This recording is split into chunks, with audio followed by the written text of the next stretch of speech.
BlackBusters. What's cracking, family? Welcome back to another episode of BlackBusters, the best movie review podcast in the world. In the world, Craig. Craig. Mm-hmm. I'm your host, Big Ja, along with my co-host, Price for President. Price for President. Man, you doing. It's a whole title. Price for President. Hey, I'm voting for you, man. Yes, sir. Yes, you can. We still on this presidential debate / race and all that. We in our politic bag right now, man. And we told y'all last time when we did Distinguished Gentleman with Eddie Murphy that we were going to do Head of State next, and we're doing that with Chris Rock and a slew of other people, man. Chris Rock, Lynn Whitfield, you know what I'm saying? The late great Bernie Mac. Man, Tamala Jones, Tracy Morgan, Tamala. Sweet Tamala. Yes, indeed. Robin Givens. Great Robin Givens performance. The great Robin Givens, man. She murdered her role, Givens man. Performance. Yeah. Yes, indeed, it's man. It's a great movie, man. Here's the thing. It's a great movie. It's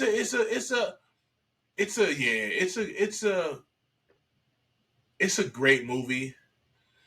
And I wanted to say, I almost was like, I don't know if it's a great movie. It's a very good movie, but it's 2003. Yeah. This is cracking. And 2003. It was good enough. It was good enough in 2003. It feels 2003. It looks 2003. Yeah. And this was, like, I'm trying to decide, like, if this was peak Chris Rock. Like, if this was Chris Rock at the top of his game. Probably so.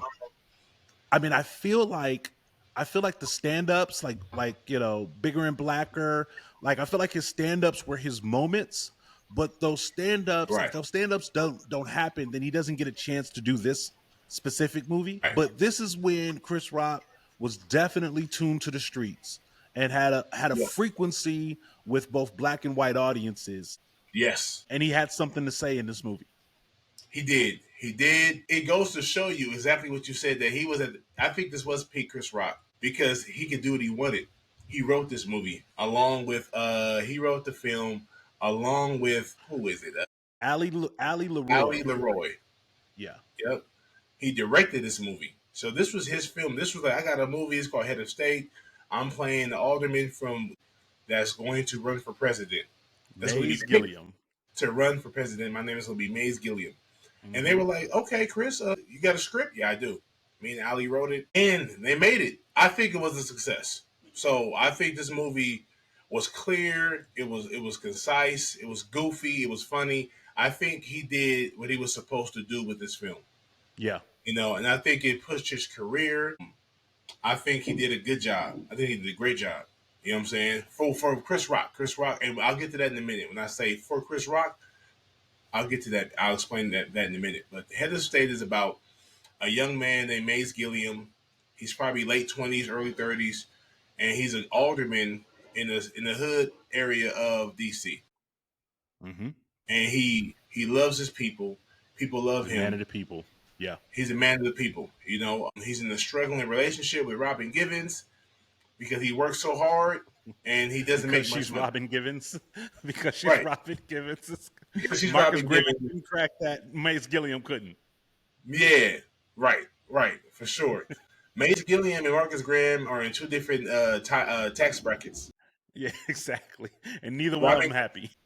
Right, exactly. Robin Givens plays Kim. Okay, and so this movie is funny. Let's just get straight to the point. Mm-hmm. One of my critiques about Distinguished Gentleman from last week was that it was a good movie. It was a good story. It was a clever story, but it just wasn't funny. Yeah. Despite Eddie Murphy being the lead in the film, his character wasn't really funny enough in comparison to other comedies that Eddie Murphy has done, other comedies that Chris Rock, Jamie Foxx, Martin Lawrence, like he's the king. He's one of the kings of comedy. He's one of the legends, superstar at Mm-hmm. a young age. He's Eddie Murphy. I don't even have to go any further. He's Eddie Murphy. So he's one of the most hilarious human beings that was ever created. But this Right. movie wasn't that. This movie wasn't hilarious. There was so fast forward to this week, we're talking about Head of State with Chris Rock, much funnier movie. Much funnier Much movie. funnier movie. I think they made a point to make it funnier. You know what I'm saying? We got to get Yeah. Bernie Mac to play his big brother Mitch Mm-hmm. Gilliam. We got to have Bernie Mac. Eddie Murphy didn't have a Bernie Mac in this film. Yeah. Yeah. Because even if Chris Rock, who isn't as funny as Eddie Murphy, if I'm just being honest, in my No. opinion, Yeah, that's fair. as an actor especially, as a Right. comedian, for me, my favorite out of the two is Eddie Murphy, and I respect the hell out of Chris Rock. I think Chris Rock is a great writer. He's a genius writer. He's a great comedian. He's a solid actor. I mean, meaning like when he on camera, we kind of get his personality from the stage to the camera. It's still the same Chris Rock. He He's don't gotten freeze better that. as an actor. He's gotten better as an actor as he. I agree. But I wouldn't call him. I wouldn't expect him to be better than Eddie Murphy in a comedy. However, this movie was, in my opinion. I think for one, he wrote it. You know what I'm saying? Mm-hmm. And along with Ali Leroy. But I'm sure you could tell by watching this movie that this has Chris Rock written all over it, from the Oh yeah. dialogue to the punchlines to the gags. And Distinguished Gentleman with Eddie Murphy, I feel like only a few scenes were him, like when he was doing the impersonations, and but there was so much politics, so much behind the scene politics in Distinguished Gentleman, it overshadowed the comedy. That's what I think the differentiator is, Ja. I think that the Distinguished Gentleman focuses on Washington, D.C. Head of State focuses on Mays Gilliam, Yeah, right? Like the entire movie is focused on Mays's campaign, and the ecosystem surrounding Mays and Mays's campaign.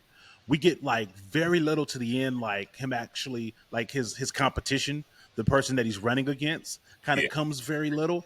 But because the movie focuses so much on Mays and Mays's world, we're able to have a lot of fun. Head of State focuses on what it feels like to be a black politician, right? yeah. The Distinguished Gentleman doesn't really focus on that, right? Like the Distinguished Gentleman could have been cast. You could have like had just like a white guy play that role, Tom right? Hanks.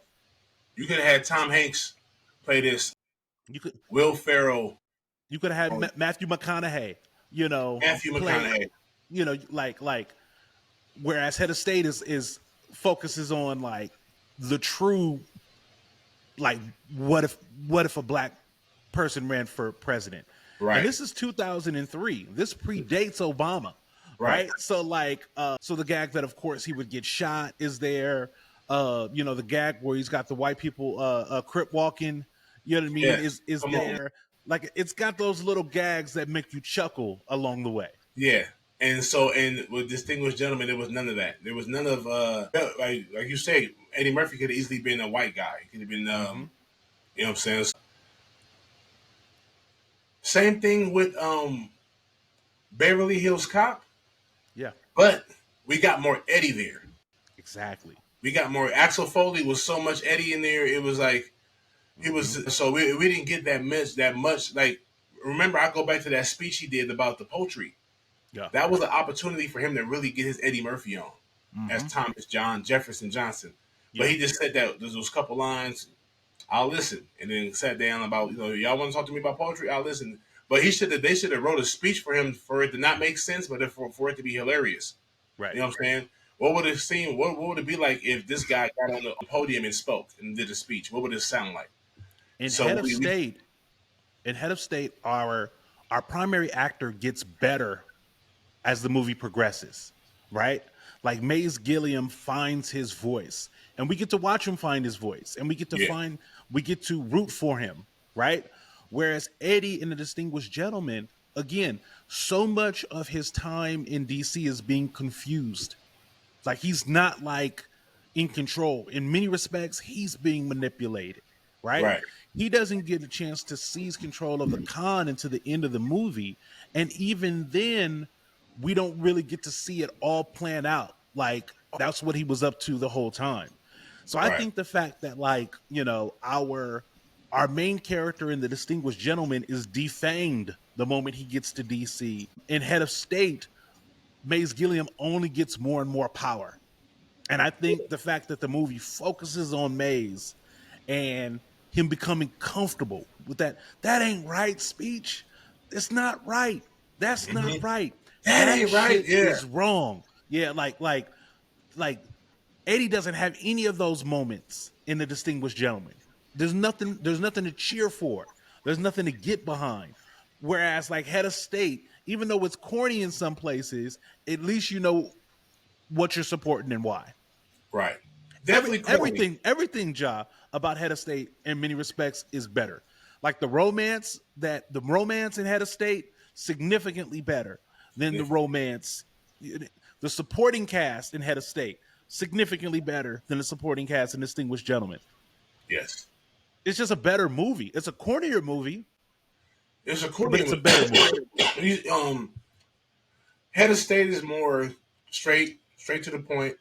Mm-hmm. Comedy. It's a comedy, but it felt like this is story.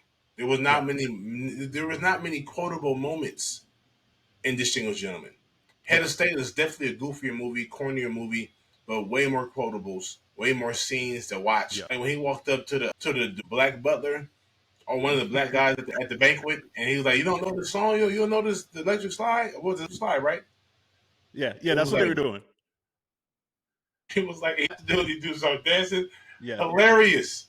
Yeah, hilarious. Like we never had a moment like that where in Distinguished Gentlemen, and I know we're going back and forth, but this is almost like a presidential race. Even though Eddie Murphy was going for Congress, he was a congressman, and Chris Rock was a president, became president, but it's still like these two movies are like almost like a presidential debate, kind of like a race. So it's so accurate because The Distinguished Gentleman is trying to make a point. The Distinguished Gentleman is trying to indict DC insiders.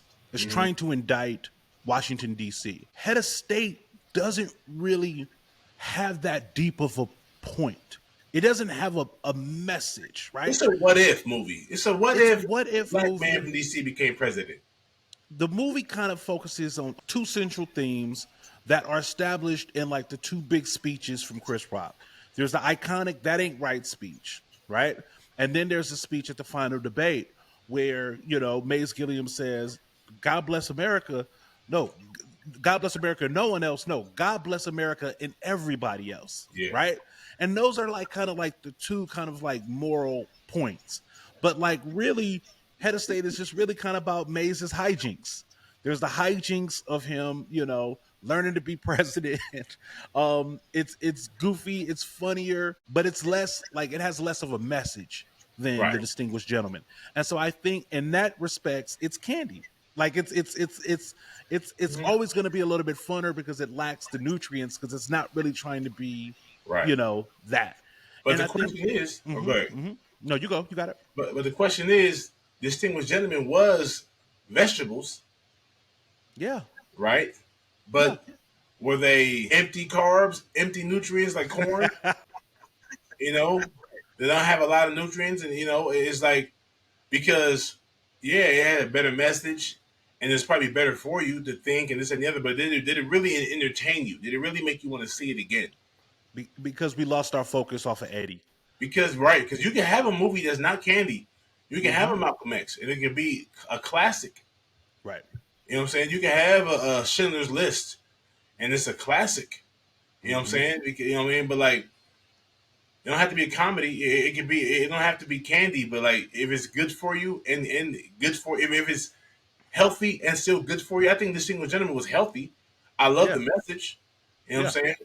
And it gave me an inside look to make me think: is this really how it happens with lobbyists and donors? And like, is this really the game? And it's like, man. It goes to show you that politicians are gangster too. Gangster and corrupt. I think, like I said, Distinguished Gentleman not falls apart, but it's almost like, it's football season. Like football is back. So I've got football on the brain. And it's almost kind of like a team having like a workhorse running back, right? Like a Marshawn Lynch kind of running back. Like give him the ball, let him get his 5 yards, give him the ball again, let him get a first down, keep this guy is your guy. Right. And so it's almost kind of like distinguished gentlemen stopped going to their running back and they started, running too many other things Right. and running too many other plays and got away from the thing that was going to make it work, which is like letting Eddie cook, right? Letting him cook. Keep the focus on Eddie. If you keep the focus on Eddie, and if you make Eddie smarter, faster in The Distinguished Gentleman, it's a better movie because then Eddie can stay in control. They do that with Head of State. With Head of State, Mace Gilliam levels up quick. He levels up quick because, one of the things they introduce his brother about halfway through the movie. And his brother says, when you gonna talk? Like when they gonna let you talk? You're not saying nothing, and then from that point on is in the driver's seat of his campaign. And that's what makes the movie better. The movie immediately gets more interesting once Mays starts being himself. Right. I agree. Absolutely. But with the and with Distinguished Gentlemen, if they would have let Eddie didn't write any of it. Right. Well, Boomerang, Eddie wrote. He wrote on Boomerang, so you can tell you got Eddie Murphy all through the film. You got Head of State, you got Chris Rock all through the film. He wrote it. Harlem Nights, Eddie Murphy. You know what I'm saying? When you got Distinguished Gentlemen, it doesn't feel like an Eddie Murphy film. Like you said, we could we could have put anybody there in place of Eddie Murphy. It wasn't enough Eddie Murphy-isms for us to be like, damn, this is a great classic film. That's why it got overlooked, because Eddie Murphy wasn't present in the film in its entirety. Like you said, even going back down to like the love interest, Tamala Jones was a much better love interest because we wanted. For one, I liked her better. I was attracted to her more. And I'm not even talking about looks, even though she's beautiful. But I'm talking about this, the way her character was. She worked at the damn Quick Mart, bro, at the gas station. Pretty as, what I'm saying, like a diamond in the rough. And he was enamored early, and she was like, and she worked as a waitress at the bar. And it was like, I love that for that character, that role for her, and how he still kept it 100. He was still into her. He wasn't into the Robin Givens, which is crazy. How he was even with her in the first place. To me, I felt like it was a man that didn't know his purpose. Yeah, and that's why he was with the woman he was with. Then you see him pursue Tamala's character, Lisa Clark. He knew he had more confidence. He had a team behind him that even though they didn't expect him to win, they were trying to prep him initially. Yeah. I feel like, Head of State had way more heart than Distinguished Gentleman. And the movie, now we can also talk about it just by itself without comparing it to the Distinguished Gentleman, because there were some places that I have a little critique. Let me hear a little critique. Jaw take, a little jaw take, man. It lets me know that we talked about it before. Chris Rock as Mace Gilliam running for president. He is definitely a nigga for sure, but he isn't as hood as his character would have to portray. If you on paper you think DC alderman, he's pro-black, he's for the people rock with him. He's the type of guy that's like, bro, if they set the bus systems down, I'll give you a right to work myself. That's a soldier. That's a savage type dude. And even with the jean, the FUBU gear, and the hood gear, like the Rockaway, whatever he had on, like on paper, that's a street dude. That's down for the people and in the politics. Chris Rock ain't that guy. Yeah. Chris Rock ain't gonna go, and you can tell in the way, even how he portrayed his. Like, there was a scene where they was in front of like an Escalade or a Navigator or a big car, and he had girls out there dancing and twerking, and he's out there with like money and like a FUBU fit do-rag and shades, and he can't dance. He's not he's not the nigga that he's not the cool nigga from the hood. Yeah. But in this character, he had to portray that. And that's not, you can tell, if this was Jamie Foxx or if this was a Mike Epps even, you know what I'm saying, a Martin Lawrence even. Martin Lawrence is more closer to the hood than Chris Rock is. So that's where the corniness comes on. I still enjoyed it, But I mean, it was just funny that he's like, and you said it before. I want you to say it again on camera, like explaining like Chris Rock's position in the culture. Yeah, I'm because Chris Rock is an interesting take, and if I don't use the exact term, make sure you help me find my way to that term. What's interesting about Chris Rock is he's very funny, right? Oh Chris yeah, Rock for is sure. very funny, and there was a time where Chris Rock aligned exactly with the frequency of like Black America, right? Yes. Where he was 100% tapped in to Black America. And there was this weird space where Chris Rock could talk to Black people effectively and white people effectively at the same time.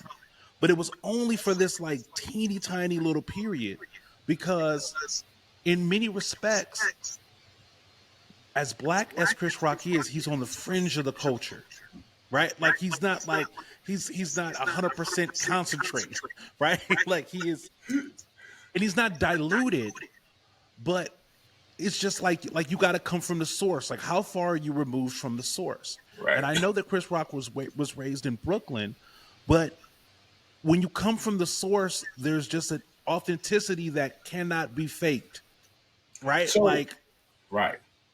So like you said it, I forgot what you said, but it was like, damn, what was it? It was a phrase that you it was a used. specific phrase. Yeah, I can't remember. And it was like it's like it was the ingredients that he was like, He's damn. got like It might come to us before the end of the yeah. episode, but like is this he's not, for example, He's we not like watch a full dose. Was it dosage? it was like He's not a full dose. Yeah, he's not a full dose. He's like a quarter dose, yeah. maybe 3/4 of a dose. Like even because this, you mentioned it before with Robert Townsend Mm-hmm. in I'm sorry, Hollywood Shuffle. Right. Like he looks like Hollywood Townsend. Robert Townsend and Chris Rock are kind of cut from the same cloth. Very, very Yes. talented men, very Yes. funny guys, funny comedians, the great storytellers, Mm-hmm. and that's what they are, storytellers. And I feel like when they do the hood stuff, the hood nigga from the block, they're doing a replication of what they Yes. Yes. Like that's the point. And like Jordan Peele has an even less potent dose right, than both Chris Rock and Robert Townsend. Right. right, And what these people are these are Black people trying to creatively represent what they see. exactly, Right? exactly, They're trying to represent the Black experience in terms of art. But it's very difficult to do because Black people are not a monolith, right, right? But there is like a source code that like yeah, real ones appeal to, right? yeah, Like is Dave Chappelle is not a thug. Dave no, Chappelle is not, from the hood. Dave right, Chappelle comes from the, two highly sophisticated educators. right, But Dave Chappelle has chosen to spend the vast majority of his life as close to the culture as possible. In fact, I would say he's gravitated to it even more because when he started his career, he started it with Half Baked and Robin yeah, Hood Men in Tights. And I right, think as he's gotten older, he's tried to get closer and closer to the culture. right, Chris Rock, by way of popularity, drifted outside the culture a little bit. But he's right. always tried to from Pootie Tang. Like Pootie Tang is funny, but like real ones don't love Pootie Tang. Right. Like like They like love that's Don't Be a Menace. They love the exactly wood. that Yeah. so what this movie does is that it does a great job of encapsulating who Chris Rock was at the time, Chris Rock's creative interpretation of what it would be like for a Black person to run for president, but it does not hit like with the same authenticity as some of our favorite Black comedies, Right. right? Right. Like if Mike Epps does that movie, it's totally different. Yeah. Right? If Mike Epps is Maze Gilliam, I'm trying to think of other like comics that we kind of like put like at the center of like this guy has the culture. If you put Martin Lawrence as Maze Gilliam, Yes, that's it. That's it. the same, every scene is the same. It's That's just it. the actor Maze Gilliam is now Martin Lawrence and not Chris Rock. And this is not a That's slight it. to Chris Rock. I Yeah. wonder if Chris Rock. I feel like Chris Rock is a smart enough and humble enough man to know that he might be like, bro, when it comes to this pen on stage, Martin not messing with me.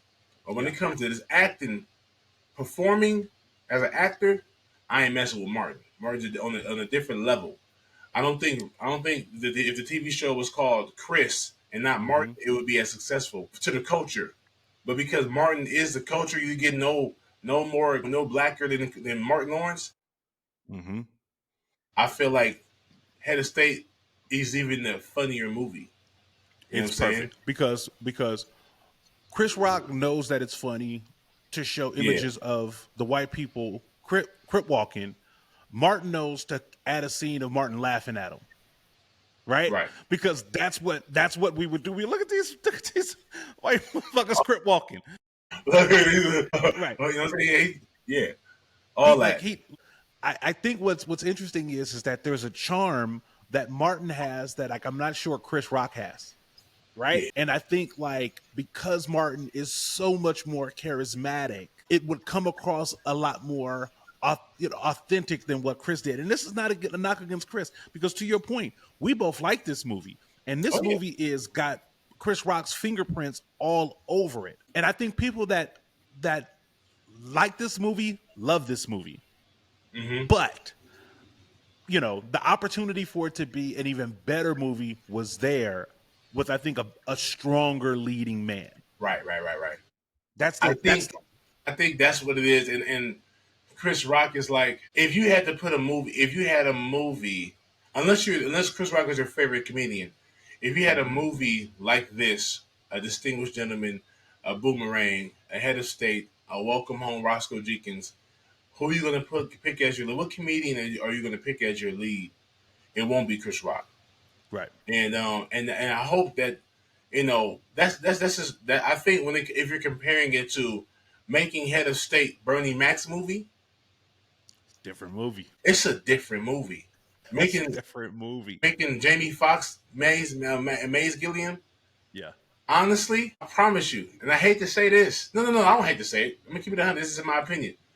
You Uh-huh. put Tommy Davidson at Maze Gilliam, It's a different movie. it's a different movie. Yeah. Because I think that all the lives they're just better performers.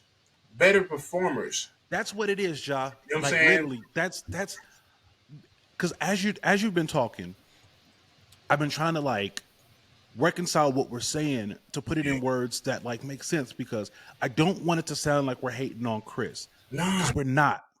He's very, very, very, very funny.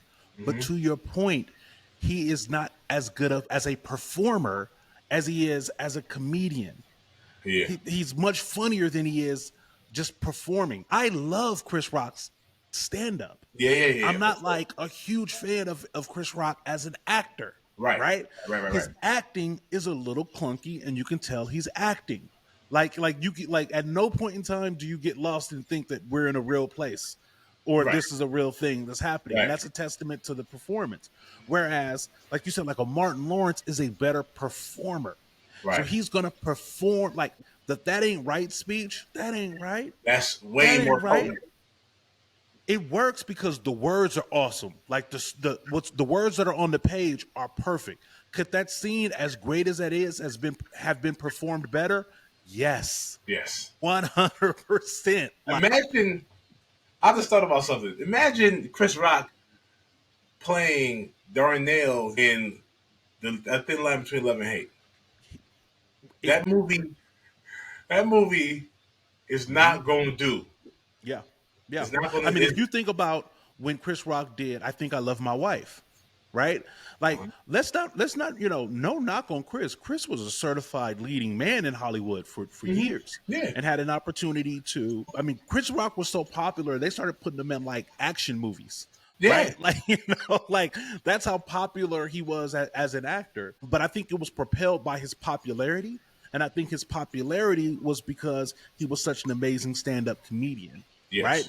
Like his stand ups were literally pop culture dynamite. And so he was so popular, it was hard to not put him in movies. But that didn't mean he could act, right? Right.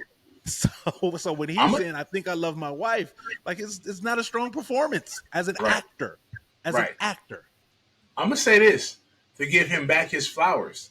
Mm-hmm. And I'm a bigger fan of Martin than I am of Chris Rock on stage.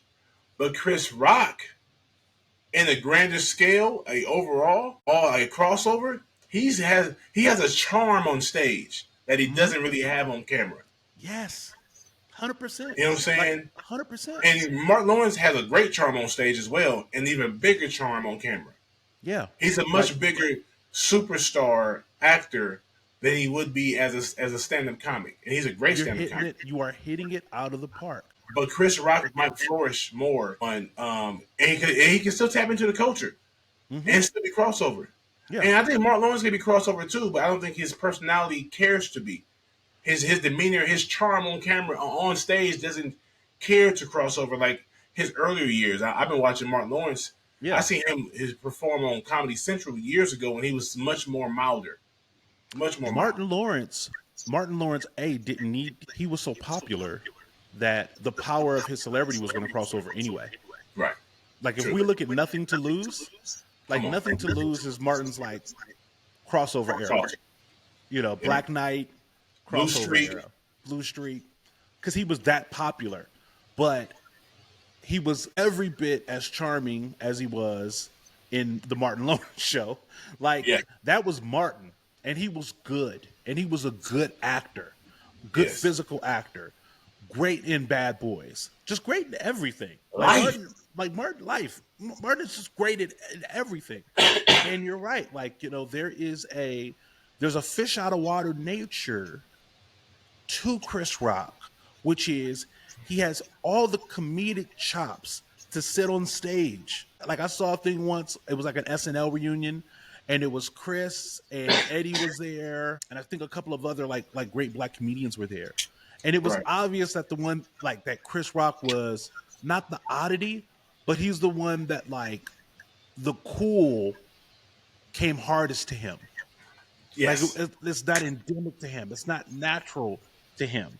The charisma, like you said, he's so much more charismatic on stage than he is at any point in time as a performer. But he was so good as a comedian that he was going to get his shot. I think much the same way in a certain. We're gonna see him. See what he can do on camera. He's so great on stage, and that's because he's just there. It's just him there. He didn't have to bounce it off. He didn't have to respond to anybody else. Mm-hmm. He doesn't get outshined by anyone else. It's just him on stage with the crowd. Yeah, and that's where what he lacks. What he lacks, and I'm going to compare him to his contemporaries, not in a hating way, but just to compare him to his contemporaries. Kevin Hart was good on stage and is a great performer, which is now his movies are not memorable, but he gets a shot at it, right? They're not memorable because he doesn't write them, right? They're not. They're just putting him. They're putting him in. The movies aren't like.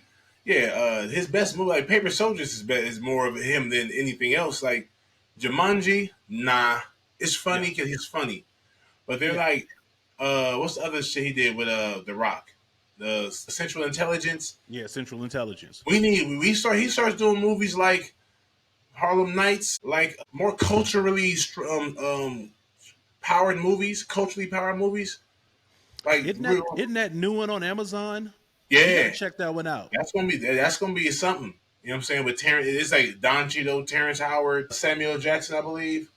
I want to see that because I want to see how Kevin Hart comes home because Kevin Hart hasn't had to make that type of movie, Well, right, he had the series with Wesley Snipes that I think he shined in there. Yeah. It wasn't a comedy though; it was a change of pace. But I think he came home with that. I rocked with him in that. You know what I'm saying? But the only reason why I say come home is because of the cast in this series, right? Yeah. Like the cast in this series is all of our favorites, right? Yes. It's like, so like I don't want Kevin Hart to be like, who made the potato salad, right? Because you got everything else. I don't think he will. Yeah, I can't wait to see it. I can't wait to see it. I think he's gonna be like, oh, there we go. Yeah, there we go, Yeah, kid. yeah. Uh-huh. I think that like Mike Epps, for example, has the stand up. I think has the charm on screen, but didn't have a stand up big enough for him to cross over. Right? Right. And so all of these guys kind of have like Eddie was like Eddie and to a certain extent Martin were the only ones that had all of the pieces, right? They had the stand up, they had the movie work, they had the great performance, they had the charm and charisma. Chris Rock has some of it, Right. and what Chris has is showcased in this movie. What Chris lacks is also showcased in Showcase this in this movie. movie. Right. But Head of State is great because he wrote it. Him and Ali, I always say Ali or Ali. You can tell that I feel like his stand up transition to it's like a sketch. Like I'll do sketches, and then you put I'll do a joke on stage, and then transition to a sketch. I have a lot of Mm-hmm. sketches that were initially jokes on stage, Yeah. like bits on stage. So I feel like watching his stand up, you're going to seeing what a movie kind of gets developed from his stand up. Head of State is a perfect example of that. Yeah. It's a perfect Yeah. example of that. I think he Yeah. did a great job, and it's not that he wrote it and another comedian that's more talented starred in it. Nah, fuck that. Minion Man. We could have had a Mm-hmm. better Minion Man movie if a better performer played Minion Yep. Man. But that's If not what the case was. We if Robert Keenan was Townsend. Meteor Man. Yep. Mm-hmm. I'm not mad at him. I'm Yep. not mad at it. I'm not mad at Chris Rock for playing Maze Gilliam. Mm-hmm. And sometimes it works and sometimes it doesn't work. In this case, it worked. And Meteor Man worked too. At the same time, sometimes it works tremendously, like Rocky. Yeah. You know what I'm It's saying? it's interesting because Distinguished Gentleman, and then we got to get into some awards. Right. Distinguished Gentleman comes out in '92, which was the year that Clinton got elected. This movie comes out in Oh, 3. 2003, which is right before the reelection of George Bush. Yeah. So this is post 9/11. This is when, and this is pre Obama. So it was a very interesting time for Head of State to come out, right? So I wanted to give it its props for being ahead of the curve in Yes. terms of, we've always imagined, I mean, even the television series 24, like imagine what it would be like to have a black president. Like Head of State in some instances, like I was trying to draw like a line from Head of State to Barack Obama. Mm-hmm. And I do think that things exist in a totally different way, but I do think that this movie was funny enough and light enough that I'm sure it changed some minds, white minds specifically, on Mm-hmm. like he is a charm, he was reflective, he is America, right? Yeah. And so it was interesting that that after Head of State, like 4 years later, we've got Barack Obama, Right. which I think is kind of dope. I do, and I love the fact that I know we especially me criticize Chris Rock for being not as black or not as hood, not as street, as culturally potent, but that's life. Mm-hmm. Chris Rock That's represents that's the black guy that sat on the porch in the hood of Brooklyn. His TV yeah. show Everybody Hates Chris is a perfect example of growing up, seeing the guys that stole and jacked and robbed and stealed and gangbanged. And he was living, and he knows those guys. They know him. Hey, what up, Mm-hmm. Chris? He's Chris. He's Calvin. Hey, that's Calvin. He's working at McDonald's. Calvin got a new Yeah. job. Chris is a regular guy. He wasn't a street dude. He wasn't even close to the streets. You know what I'm saying? And you got guys that were close to the streets that aren't not street dudes, but close to the streets. He was further away. He, like you said, he was on the porch. Key and Yeah. Peele, they were in the house. You know what I'm saying? Mm-hmm. Like Key and So, Peele were in the house in like a suburban neighborhood, right? right, But they had something to say. They have something to say too. And so, right. Oh, yeah. if you like the Cosby Show, for example, like it was new, and people, it wasn't a lot of people's lived experience, but it was good and it was aspirational, and Yes. it was some people's lived experiences. It's a And different world. huh? It's a different world. Like same bit, right? Like, a different world made people want to go to historically black colleges. You maybe didn't even know that they already existed. And those two things are also black, right? So Yes. like what I've been trying to do, Ja, is I've been trying to lean into and not or, right? It's Right. Chris Rock and Martin Lawrence Yes. and Eddie Murphy Yes. and Jordan Peele, and Yes. not like or not. It's not like Eddie or Chappelle Nah. or Chappelle or Kevin Hart. Who's better? Nah, that's not. Yeah, I know I did it too, and I always have you have your top 5, top 10, whatever. yeah. But everybody is necessary. Chris Rock is extremely necessary. This movie's necessary, and I love his perspective. His perspective is very important. But I'm You know what I'm saying? also allowed to enjoy it based on my perspective. Yes. So if it's black corny, I'm allowed to be able to say, I think that shit is black corny. Right? Mm-hmm. Like the same way they are able to create from their perspective, I'm able to consume from my perspective. Right? Right. And so if this is corny to me because it's not hood enough or black enough, I don't want to use those terms. But if I can't relate to it because it Right. wasn't presented or created in a way that's relatable to me, I'm also able to say that shit was hella corny, right? Right. Without being a hater. And so that's the name of the game for art. And artists don't need to cater to the full spectrum of black opinions and tastes. Tell your story. Tell your story. And that's what Chris did with this. And then Mm-hmm. I'm able to say that, you know what, like, I like it. I like everything that he did. I think it was good enough. With a different performer in the leading role, could have been great. That's Yes. it. Yeah. I agree, man. Head of state. Chris Rock. Want to do some awards So- real quick? Yes, sir. Who's the MVP? MVP is Bernie Mac. Hell yeah. But see, Bernie Mac is potent. His characters are always strong. Mm-hmm. And in Ocean's 11, his character is very memorable. You know what I'm saying? Like he's strong and above the rim. Even if he's not the lead, he is extremely strong. His personality is it takes over. So he's the reason why that his little brother Mace Gilliam changed his switch and stopped letting the handlers handle him. Yep. And he took control. He said, "Man, you're the one running for president. This is your race. You about to be the president, not them. They work for you. Mm-hmm. You take control. When you gonna start talking? When you gonna start speaking?" He said, "Bro, I talked yesterday. No. When you gonna start speaking?" I think is that what he said? The difference between talking and speaking. Yeah. You know what I'm saying? Like, when are you gonna start speaking your mind? And so so basically, and when he wanted he needed a running mate, he went and got his brother. Yep. So like he needed his brother to continue to be. Obviously he was the forefront. He was their presidential candidate, but he needed support, or else he probably wouldn't be able to get to where he was at. His brother reminded him of who he was, Yes, where he came from, and what he was all about.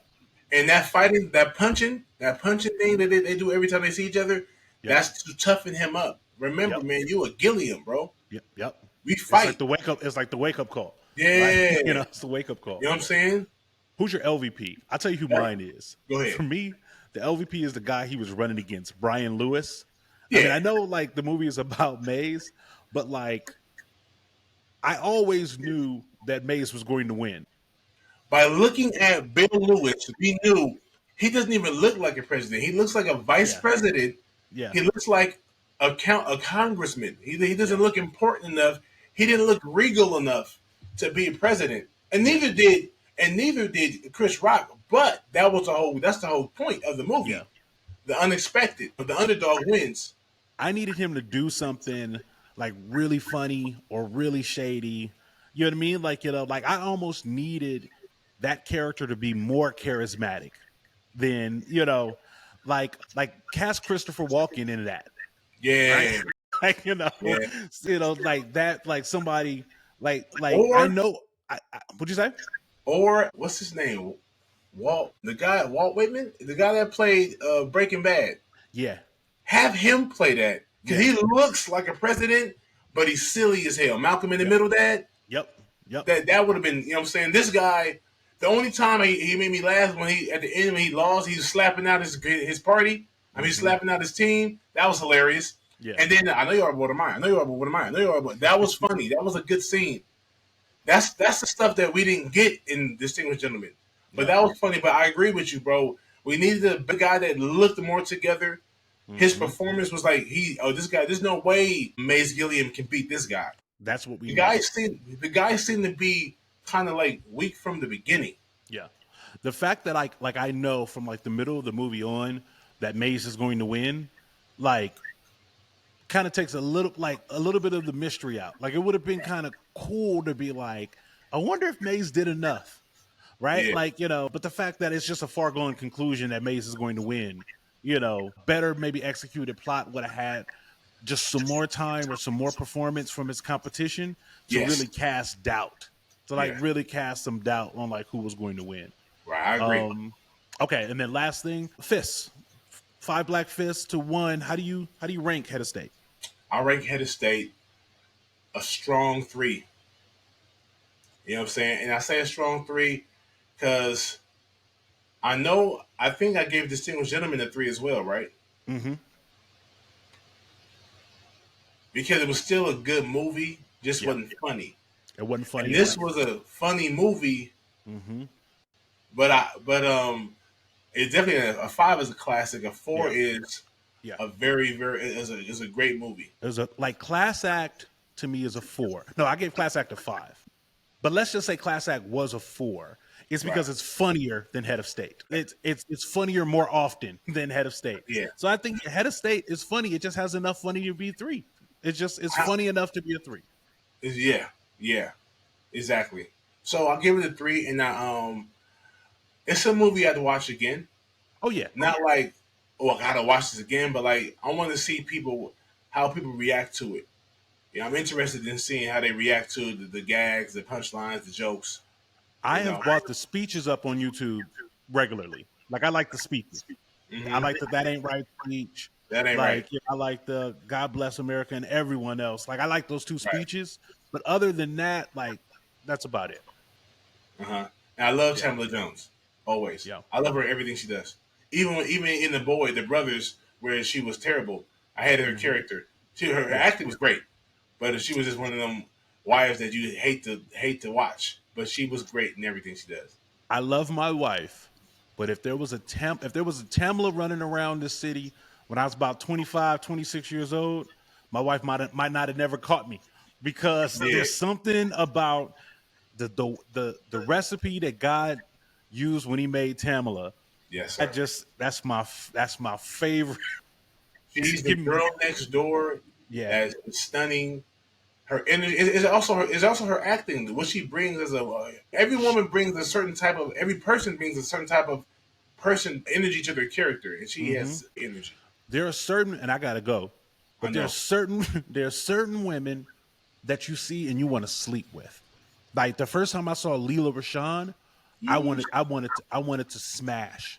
The first time I saw like Nia Long, I wanted to smash. There are certain women that Sally Richardson, I wanted to smash, and then there are other women that like I want to hang out with before I smash.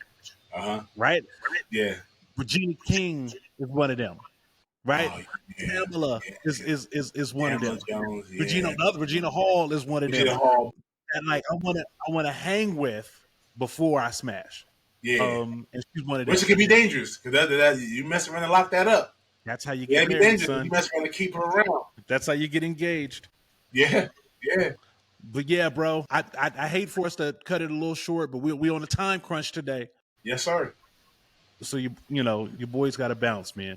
Hey, man, it's all good, bro. Head of State. It's a great film for why we described it. Even though we gave it a 3, a 3 is not a bad. It's a strong 3. It's a 3.7. Strong 3. 3.7, 3.6. So it's a good film. And Chris Rock did his thing.